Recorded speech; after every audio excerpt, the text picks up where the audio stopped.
Sejarah besar tak selalu ditulis di istana megah atau medan perang. Kadang ia lahir dari seorang anak yang dibawa angin, tumbuh di antara dua dunia yang saling bertentangan.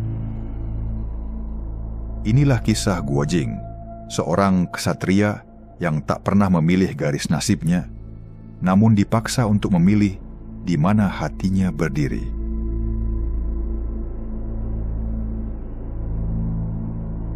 Di sebuah malam penuh gelisah di tanah perbatasan, Guo Jing lahir dalam bayang-bayang kehilangan. Ayahnya, Guo Xiaotian, seorang ksatria sederhana dari Song, tewas sebelum sempat menimang anaknya.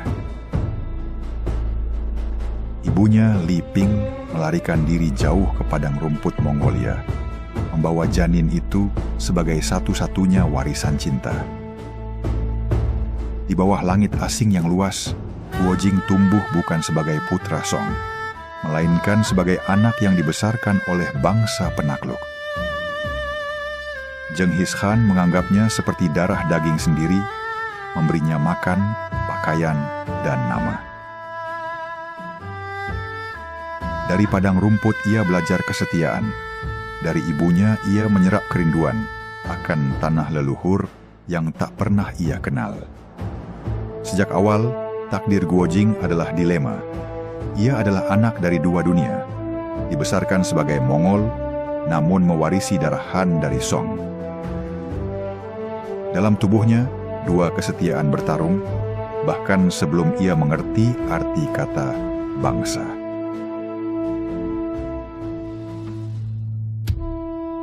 Takdir menuntun Guo Jing bertemu guru-guru dari selatan, 7 aneh dari Jiangnan. Dari mereka ia belajar seni bela diri, dan dari tiap jurus ia belajar arti keberanian dan kebajikan. Ia bukan murid yang cerdas, tapi ia setia, dan kesetiaannya menjadi senjata yang tak tergantikan.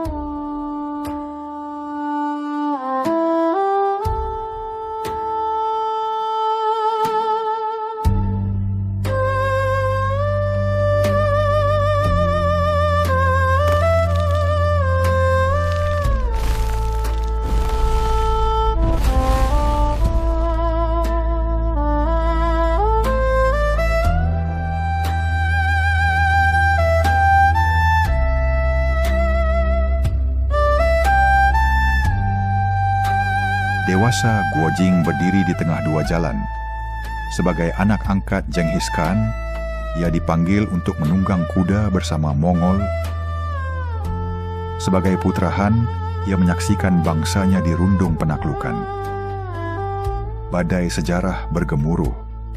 Guo Jing harus menjawab, kepada siapa ia akan setia, ayah angkat yang membesarkannya, atau tanah leluhur yang memanggilnya.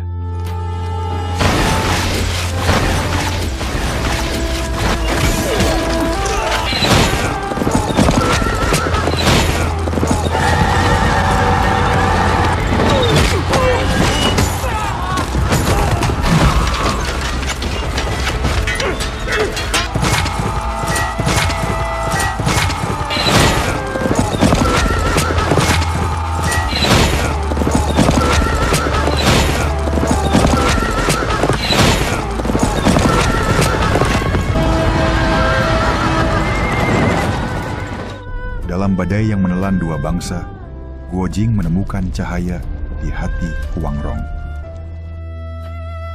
Cinta mereka adalah pertemuan antara kecerdikan dan ketulusan. Sebuah pelabuhan kecil yang tetap bertahan meski ombak sejarah terus menghantam.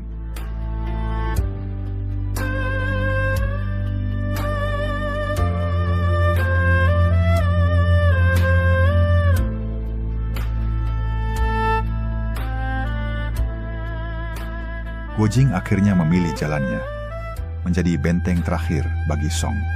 Meski itu berarti melawan mereka yang dulu ia sebut keluarga. Kisahnya bukan hanya kisah ksatria, tapi juga kisah tentang hati manusia. Bagaimana setia pada cinta, pada tanah air, dan pada diri sendiri. meski harus kehilangan segalanya.